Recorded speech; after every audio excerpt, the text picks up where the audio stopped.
Welcome back muli mga kaibigan sa bagong muling mga balita na ating mapapakinggan at mapapanood dito sa channel ng Bayan, ang Bayang Pinas. Dito ating matutunghayan ang mga bagay na nangyayari sa ating bansa, partikular na umano sa loob na mismo ng gobyerno at lalong-lalo na dito sa kasalukuyang administrasyon.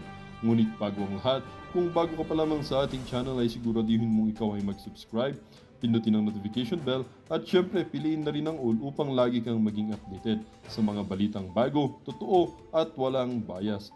Syempre mga kaibigan at kung mga ating mga solid viewers naman dyan ay maraming salamat naman po sa inyong walang sawang pagsuporta. At huwag din pong kalimutang magpakita ng suporta sa ating channel sa pamamagitan ng pag-like at pag-share sa ating mga videos. At syempre mga kaibigan, kung meron ka naman pong hinaing at opinyon, ang ating comment section ay bukas para sa inyong mga opinyon at mga hinaing at kung ano po ang nais nyong sabihin sa ating mga gobyerno upang mabasa na nito. Heto na nga mga kaibigan, atin nang panoorin at pakinggan ang balitang ito.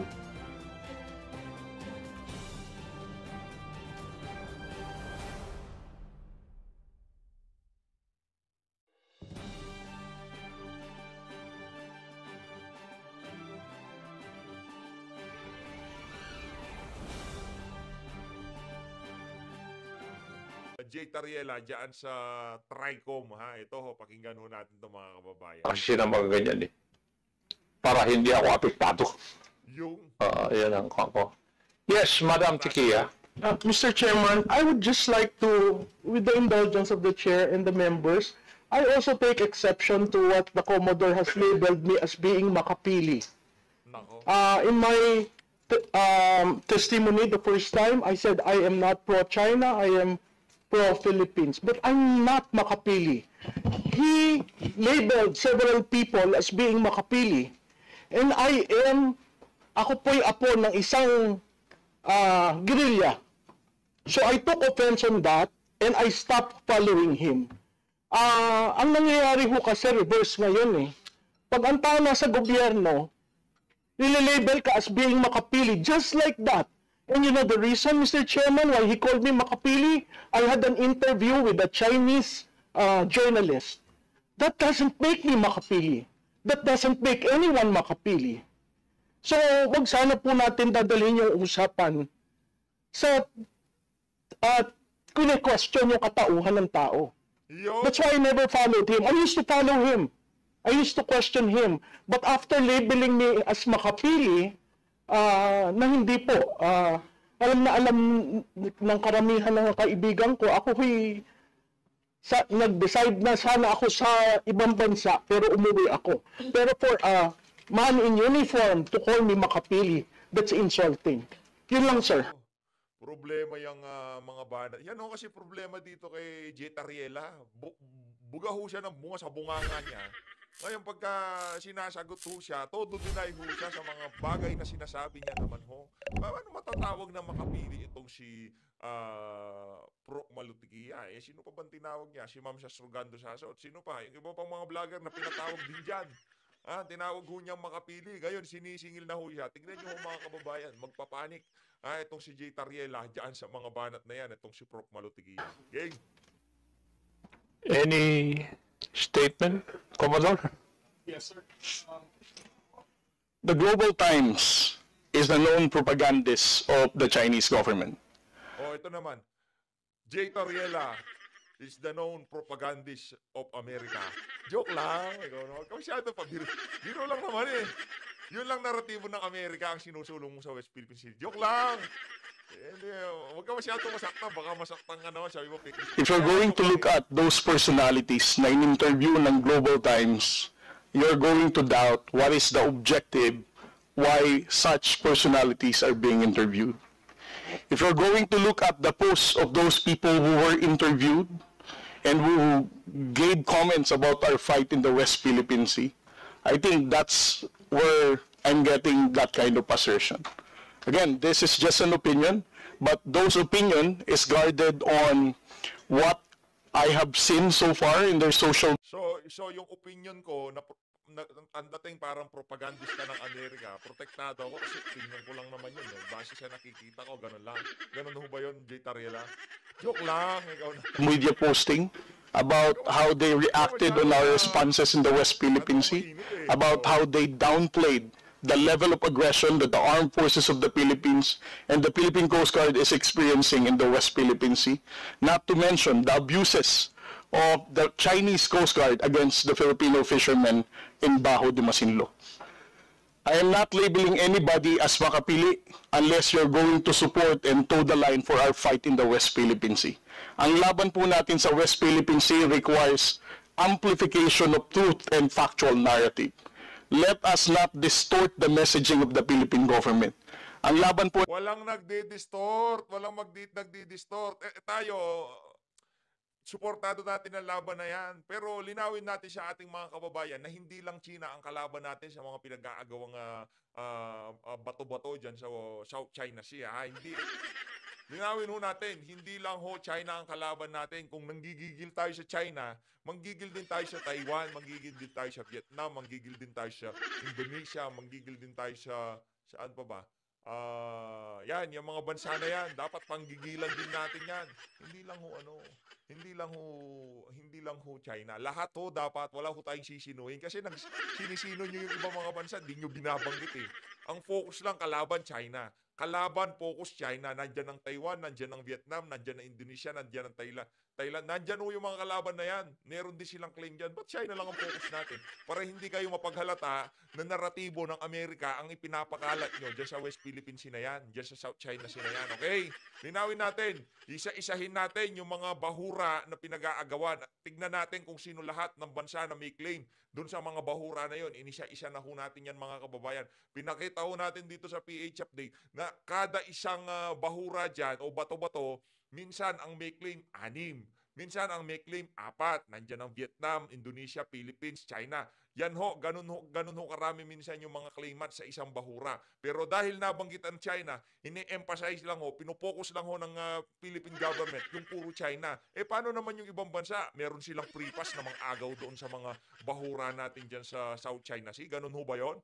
May nagkakaroon sila ng free pass kasi focus lang natin, China. Ayusin ho natin yung naratibo, parang hindi ho tayo magmukhang propagandist ng Amerika. Yun lang naman ho atin dyan. po ng West Philippine Sea, hindi lamang po ito laban ni Pangulong Bongbong Marcos.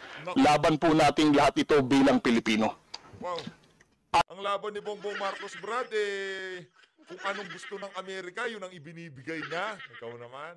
Susuportahan namin yung laban na yon. Pag bagong EDCA site, ganon. Huwag mo kaming tangahin. Yan ang problema sa ating mga Pilipino. Huwag ho kayong magpauto sa mga sinasabi ng mga politikong kagaya nitong si J. Tariela. Ano na ho yan politiko na ho yan mga kababayan. Kausap po niya si Marcos Jr., si Tambaluslos at iba pong matataas na opisyal sa ating pamahalaan. Kaya mag-ingat ho kayo sa mga naririnig nyo dyan sa mama. I agree with you. But that doesn't give you the right to label people unless you have concrete pieces of evidence. When you label people wrongly, they're committing a crime. Would you agree with that, Commodore? Yes, sir. I definitely agree. And that's why I'm looking into my social media whether I clearly identified Miss Maluti. Ngayon tinitingnan mo social media mo kung tinag mo talaga na makapili itong si Prof. Malutikia. Ngayon hindi mo na tinag, walang yaka talaga. As a makipili. Sir, you tagged me. That's why I stopped following you. Yan. And that was, sir, Mr. Chairman, that is one interview. I received invites for interviews, whether political, whether campaigns, and that is one. How can you label me without knowing me first? That's my point. Being makapili in your time and the time, it's something that we hold dear. We do not want to be labeled makapili. But he readily labeled me with one interview. That doesn't define me. That doesn't define my belief in the Philippines and on South China Sea. At Commodore, ang laban ho sa South China Sea, nagsimula pa yan noong unang-una pa. Thank you, Mr. Chair. Yes. Yan. Linecturan ka niya. Linecturean ka ni Pro Malutikia, hindi lang ngayon ang laban natin dyan sa West Philippine Sea, dyan sa South China Sea na yan. Nung panahon pa ng Ama ni Bangag, laban na yan. Matagal nang maraming dispute dyan, hindi naaayos dahil maraming bansang nakikialam. Maraming bansa na wala naman dapat pakialam dyan, umi-extra sila dahil meron din silang interes. At hindi naman nila sinusulong yung interes natin. Sinusulong nila yung kanilang mga interes, kagaya ng Amerika na kaibigan nitong si Tariela. Kaya nga po, nagkakaroon ng hearing na ganito dahil nagiging problema na natin yung fake news Otherwise, this issue would not reach Congress. Ako nga, to tell you frankly, yung mga anak ko ang nagsabi sa akin, smile at nakipagkamayan lang ako kay Honorable Franz Castro. Nililabel na ako na friendly with the left. O nag-high five. Anak ko ang nagsabi, no? Ibig sabihin, left talaga itong si friendly with the left. Why Franz, so left daw? Dahil hindi ako nagbabasa ng ganyan Sayang lang yung oras. Oh, yan. Tama naman yan. Kasi I need to discern whether the news presented there are true or not. And that would need time for me to discern or to find out, to validate whether it's true or not. So, never mind. It's just a waste of time. Yun ang aking paningin dyan. That's why I'm not affected kung ano man ang sinasabi. Nangingiti na lang ako pag naiinis si Honorable Marcoleta pag sinasabi na traitor siya. Anyway, I will not anymore raise a point of order, but this is just a reminder to all the members, to all the resource persons.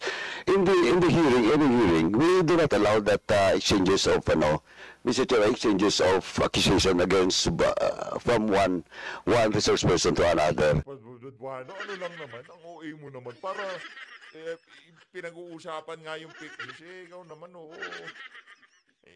meron lang nasabi itong si Prof. Malutikia na sinabihan din siya ng ganun. Ibig sabihin, pinapakita lang na merong track record yung mama na yan, itong si Tariela, na kung ano-ano sinasabi sa social media.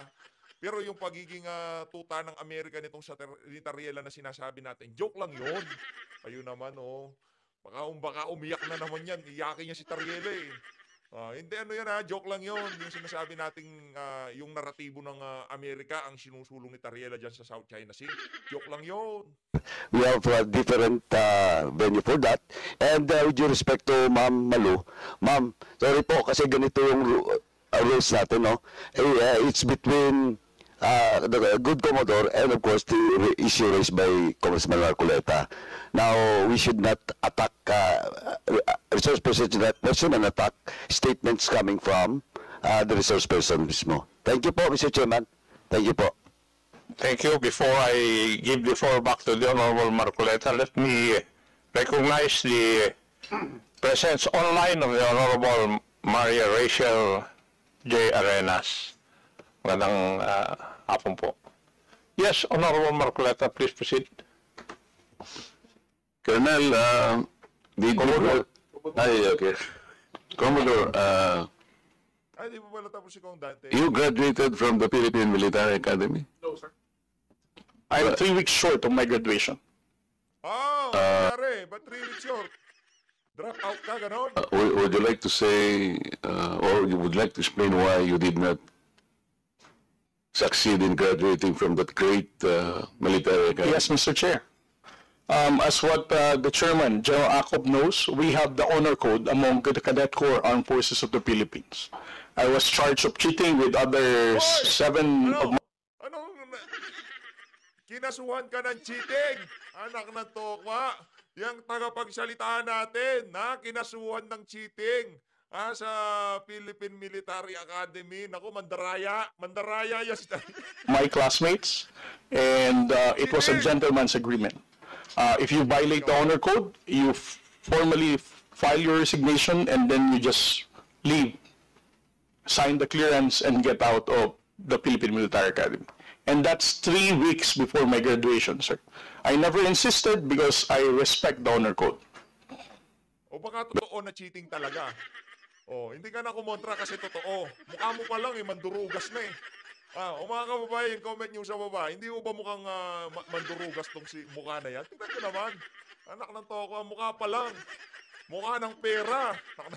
But did you violate the honor code? Yes, sir, we did. That's why I resigned for the good of the service. Okay, but that's not my question. We need to defend our exclusive economic zone with all our might and with all our life, because it is ours. Hindi lamang yung EEZ, merong continental shelf, territorial sea and all this. These are maritime rights, which even the UN Convention of the Law Sea recognizes. We had an award, yung arbitral award between the Philippines and China, and the subject matter is the South China Sea. You know that, Yes, sir. In that particular award, the tribunal ruled that the Scarborough Shoal is a traditional fishing ground. Yes, sir. I'm sure you studied that. Traditional fishing ground proceeds from the traditional fishing rights, or TFR, which is a private right fully recognized under public international law.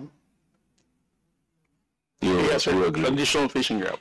And in that award, the tribunal said, well, the Vietnamese, the Chinese, and the Filipinos can freely fish in that area because it is a traditional fishing ground. Mr. Chair, I think the good Commodore and the rest of the agency that is bound to protect our fishermen could have started along that line. Because a traditional fishing right is a private vested right. It does not concern territory. Sa aking palagay, Mr. Chair, mas maging magandang simula yun. Let's talk to China. And I believe China will recognize the traditional fishing right. Because in the year 2000, I will remember that they had an agreement with Vietnam in the Gulf of Tonkin. If you will study that. Nagkaroon sila ng agreement, and they divided that fishing ground among themselves.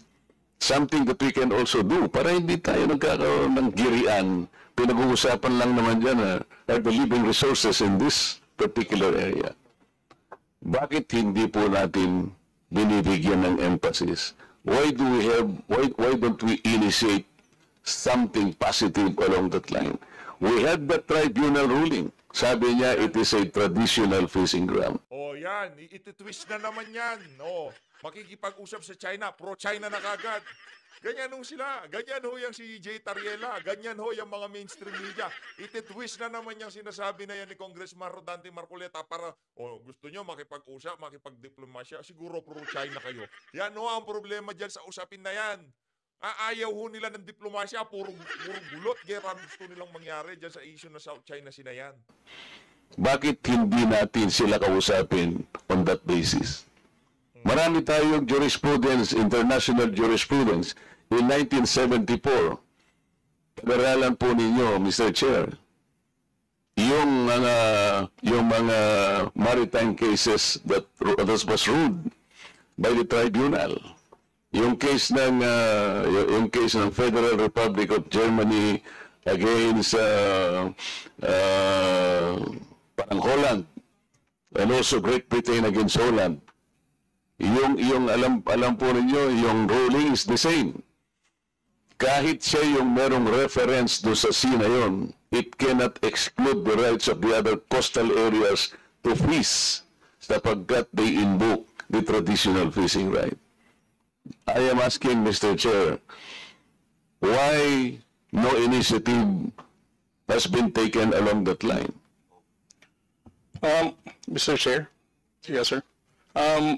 To Honorable Marcoleta, it's beyond my pay grade to explain why our strategy is not in alignment with that fishery agreement in Bajo de Masinloc. And it's also worth mentioning that the Philippine Maritime Zones Act highlighted that Bajo de Masinloc and its territorial seas, we have sovereignty and sovereign rights over these waters. So on our level, in the Philippine Coast Guard, we cannot go against to the enacted law of the Congress, much more to the national security and foreign policy direction of the President.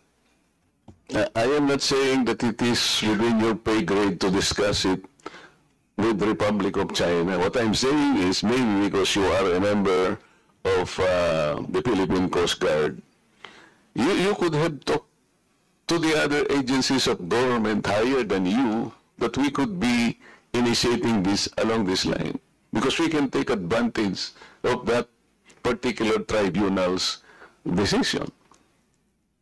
Hindi ba? Pwede naman natin gamitin yun eh. Sabi ko nga sa'yo, ang daming cases, maritime cases, disputes ruled by the same tribunal. Ito, gamitin natin because they're all involved traditional fishing rights. Yung arbitral award natin, sinabi nga that the Scarborough Shoal is a traditional fishing ground. So sinasabi ko lang, pwede tayong mag-initiate along this line because we are backed up by the award.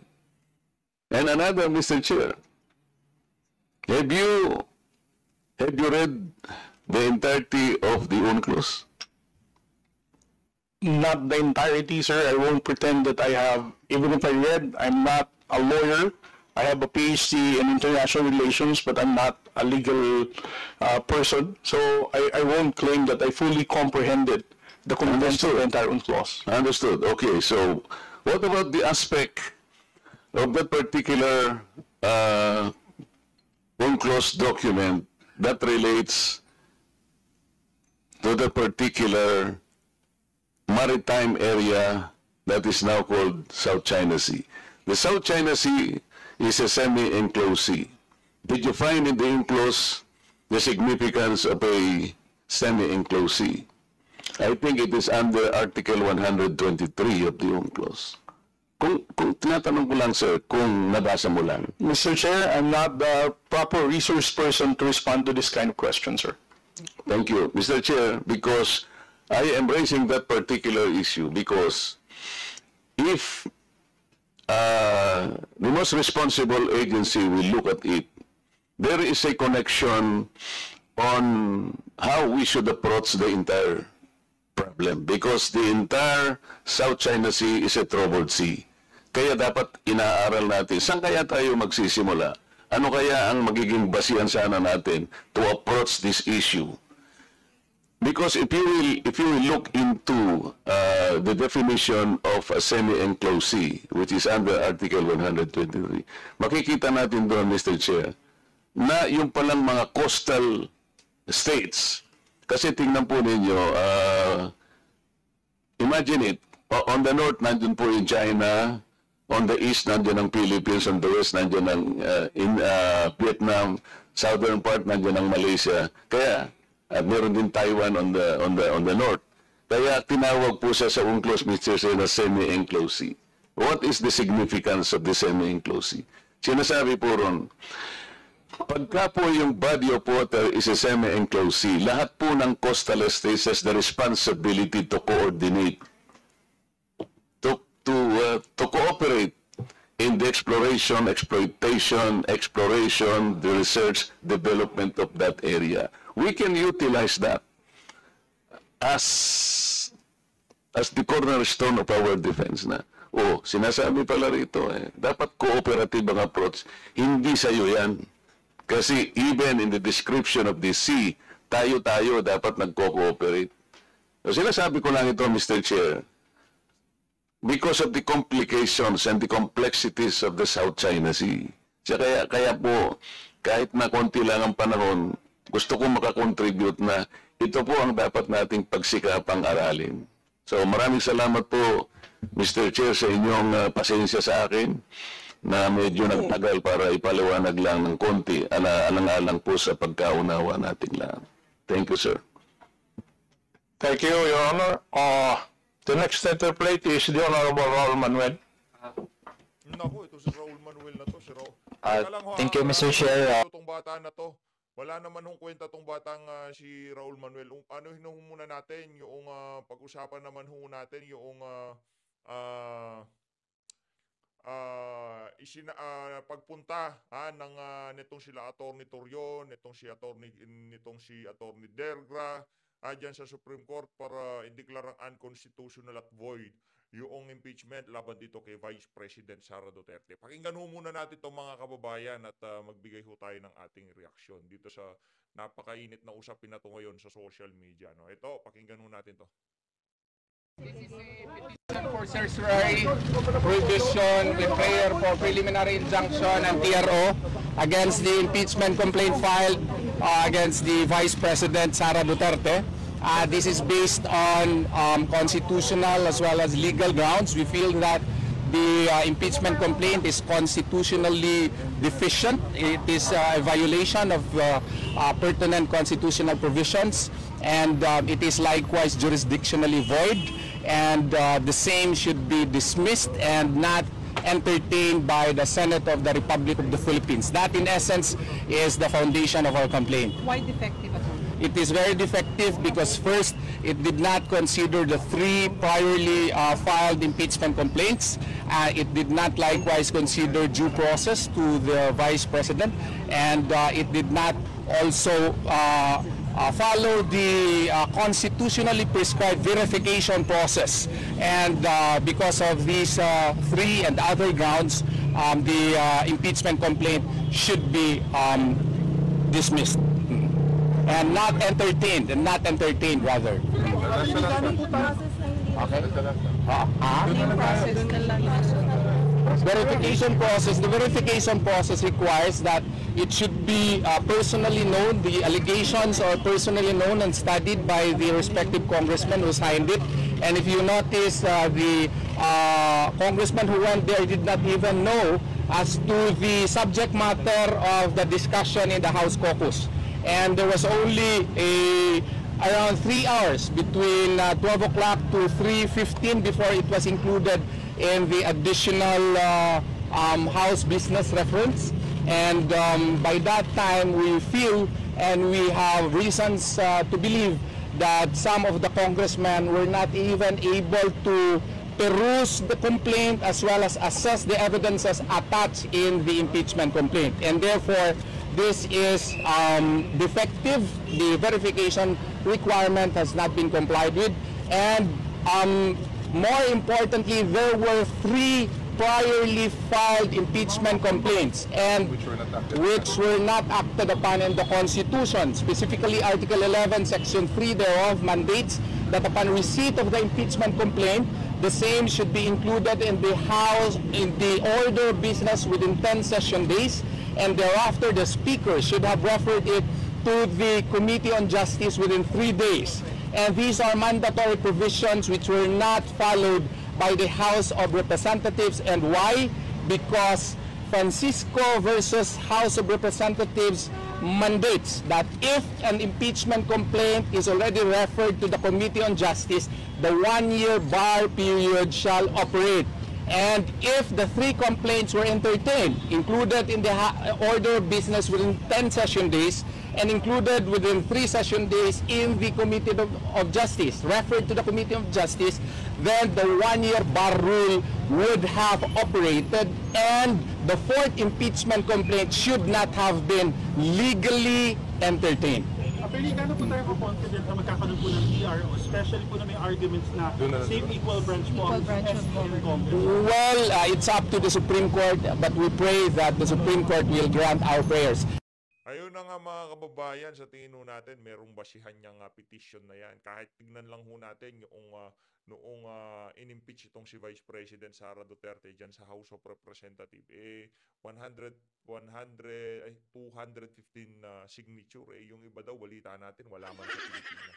Kaya talagang trinabaho ho ng Senado yung pag-check doon sa mga pirma kung wet o dry signature ang ginawa ho nilang paglagda dyan sa impeachment na yan. Kasi pagka dry signature, hindi ho pala hindi ho pala pwede yun. Dapat wet signature ang gagawin. Kasi manunumpa ho kayo dyan sa sa harap ng Secretary General bago kayo pumirma na talagang nabasa at napag-aralan nyo yung impeachment na yan laban dito kay VP Sara. Mantakin nyo yun mga kababayan, sa loob lamang ho ng ilang oras, nakalikom ho sila ng 215 signature na kung saan kumbaga next to impossible na mabasa ng 115 katao yung mga grounds for impeachment na laban dito kay Vice President Sara Duterte. Napakarami yung questionabling